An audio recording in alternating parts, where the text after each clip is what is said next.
Hey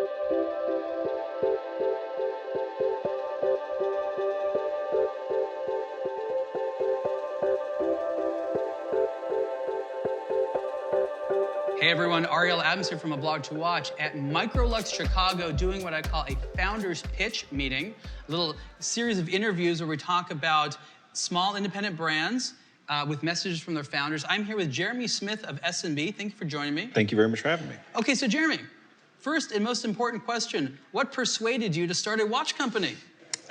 From owning a lot of other watches that I got frustrated with owning, and I started dissecting them and taking them apart and saying, oh, I can do this, I can do that. And with building some watches, I had some parts, took them to a local jeweler, and he thought I was nuts to try and work on my own watch. And I did it, came back the next day, and he just couldn't believe I did it overnight. Well, let's back up a second here. You glossed over a really lot of hard I know, parts. there's a lot there. Taking apart a watch is something that doesn't come naturally to everyone. I've had a lot of watches, and I'm like you, I have taken a few apart, but what gave you the idea? Because mostly when people buy things, they're not like, I'm gonna take it apart knowing I probably can't put it back together. You made a sacrifice for these watches. Yeah. What was that like? Well, at the amount that I'd spent on it, I said, okay, let's do it. And I'm accustomed to building things anyway, from cars to motorcycles to engines to a lot of mechanical parts. And I said, okay, so I took everything apart and lined every single thing out and analyzed everything and put it all back together and took it apart and put it back together. And you were able to do it the first time? Yeah. Did you learn anything about watches or watchmaking by just taking it apart and seeing what's inside? Anything surprise you? No, I mean, being accustomed to building engines and motorcycles and engines and parts and all these, and actually building parts, it was mechanical. It had certain things that worked in certain ways, and things had to mesh to make certain things move. So it made sense to me. And when you took this watch in the jeweler, you were obviously looking for some type of approval, right? Well, I was looking for a gear. Oh, you're looking because for there a was gear. a gear that I didn't think was right. Oh. And he goes, well, yeah, it's not right. And he goes, how do you know this? And I'm like, well, I'm looking at it and it doesn't look right. So he kind of gave me some flack, and I'm like, you gonna sell me this or not? And he goes, well, I have one. So he brought it to me, and I took it home and did it that night and brought it back to him. And I said, I think this runs really good now. And he just stared at me. He goes, how did you do that?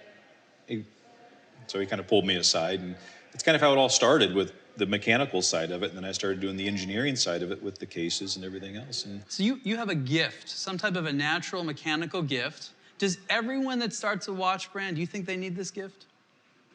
I work with a lot of other brands that we produce stuff for, we engineer and design for, and not everybody has to have that. They just got to have the vision of what they'd like to see within their brand. But I don't think everyone has to have this certain set of I guess, gifts, you would call them, but it doesn't hurt. So when you go to make your own watch, obviously you think to yourself, I want to make something that doesn't exist out there. What was the first thing that you thought your watch needed to have that didn't exist before?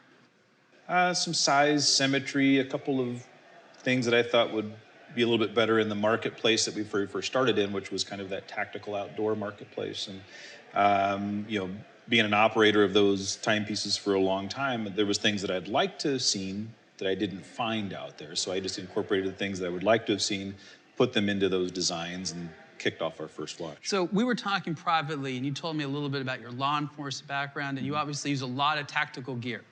A lot. What are some of the things that people would not know that someone in that environment actually relies on their watch for? Because there's all these tactical watches sold out there, and yes, they might look like they go with the Navy SEAL, but a lot of people don't know what someone in that context actually uses watches for. Yeah, I mean, a lot of our stuff is with time. We need to mark time a lot, for evidentiary purposes, and, times that we're meeting up or times that we're moving in and doing things.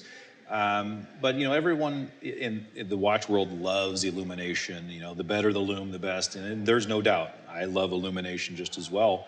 But that's one negative side of using a watch in law enforcement, is that if you have too much illumination, you now become a fixed positional figure, where all of a sudden people now see you.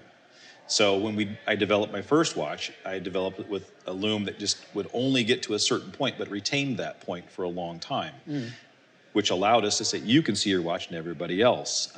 When we do a lot of exercises, when it came to a lot of our SWAT training exercises, we had to actually take our watches off It was a mandate because we'd give off position.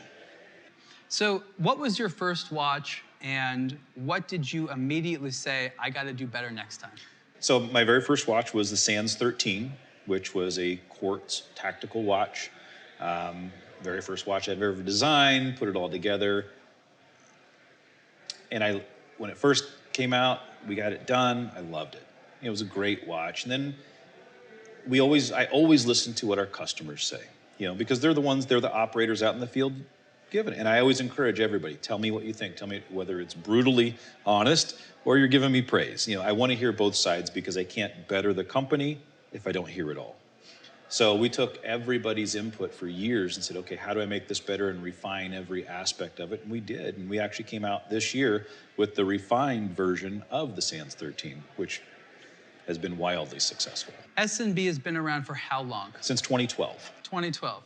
Okay, so you are a mature new brand. We're mature, yes. You're mature. And so you go, and we're at this event at MicroLUX Chicago, and there's newer brands here. Mm-hmm. What are some of the things that you know that you've learned that a lot of these other companies have yet to learn? That's a really good question. I mean, we were very rough and tough when we very first started. I mean, we were just so aggressive, trying to get out there, like, here's our product, getting our product in people's hands. I think a lot of times people rely upon social media too much for brand exposure. Explain that a little bit more. We see this translation like, okay, if I got a lot of followers on social media and I got this interaction in social media, that equates to everyone likes my stuff. Maybe. Well, it could be.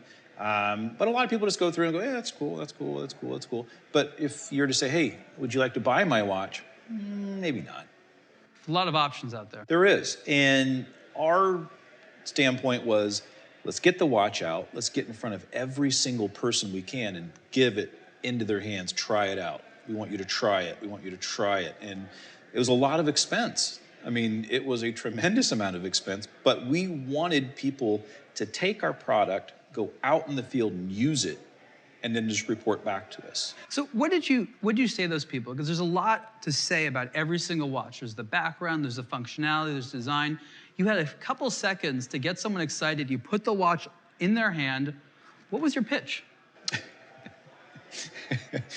It was really brutally honest. And I just said, look, beat the crap out of it.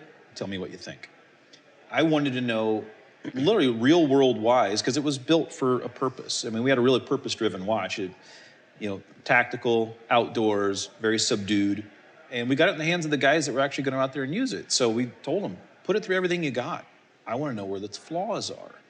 And we had very few flaws, but we had some feedback of angles and the design and height and, the way certain things were, and we took those to note. But I wanted to know what people thought out there using it. I didn't care so much of social media, tell me what you think about looking at it. I wanted to know you out there using it. Whether or not you were going to buy it or not, I wanted to know what you thought of it when you were using it. So I'm getting a really strong message here about some of your success, and that is you were able to eschew some of the trendiness of internet conversations, understanding that there was a limit to what you could learn from that, and that you need to go out there in the real world, interface directly with the consumers, but also talk to them as people to get feedback. And I believe that has allowed you to go through this iterative approach to where you are now and probably the next step. Would you agree with that statement? Oh, absolutely. Everything that we do, anytime our watches are involved in anything whatsoever, I like being around to answer the questions, to have people understand what our product actually is. Because sometimes they get, oh, it's a watch, and they just throw it aside. And once you explain some of the things within that watch, and they go, oh, okay, I get it now. So I like being able to educate people more and more about what we do with our timepieces. Speaking of education, tell me a little bit about the watch on your wrist. Start with the name and what it costs, and then tell me a little bit about some of the features that you're particularly proud of that you think people should know about. So this one is Prima, which is kind of our premium side of S&B. This runs about $3,000, but we mill everything in our own shop. We hand do every single And remind people where that shop is? So we have a machine shop out in Santee, California. Okay. And then our assembly facility is in Winter Springs, Florida. Okay. So we mill the case, take it off the mill, and then we hand sand every single part of it. We don't do aggressive buffing techniques or everything is done by hand. So we hand sand everything down, then hand polish everything, and then we do all the assembly there. And is that something that you find is common in other American assembled watches? I think from what I have found, yeah, it's pretty close. I mean, everybody does their own techniques. They do their own ways of doing things. But, the guys that build their own cases here and do their own stuff here, I don't know what degree the owners do certain parts or they get certain parts that are finished and then they finish them off. But I kind of like starting with every design that we do, see it through the point of where I engineer it, take it to the mill. I'm out on the floor with the guys milling it off, making sure the specs are within range that I approve of, getting it back off, getting the parts, and then building it. When you were telling me earlier about how the brand started, you said tactical, and what comes to mind are these utilitarian tool watches, not hand finishing and things like that. Did you know at that time that you would gradually go down the route to more fine watchmaking as it is? No, I just felt this natural affinity to continue making it better and better and better. And the more that I did, the more, I guess, infatuated and like I said, love doing what I do. And I just kept going more and farther and farther and farther. If it's, coatings and finishes and designs and movements and building movements or building this, for me, it's an evolution continuing. And what about this model right here? So this is our Atlantis A2. This is our refinement to our original Atlantis, which we've had an amazing amount of success with.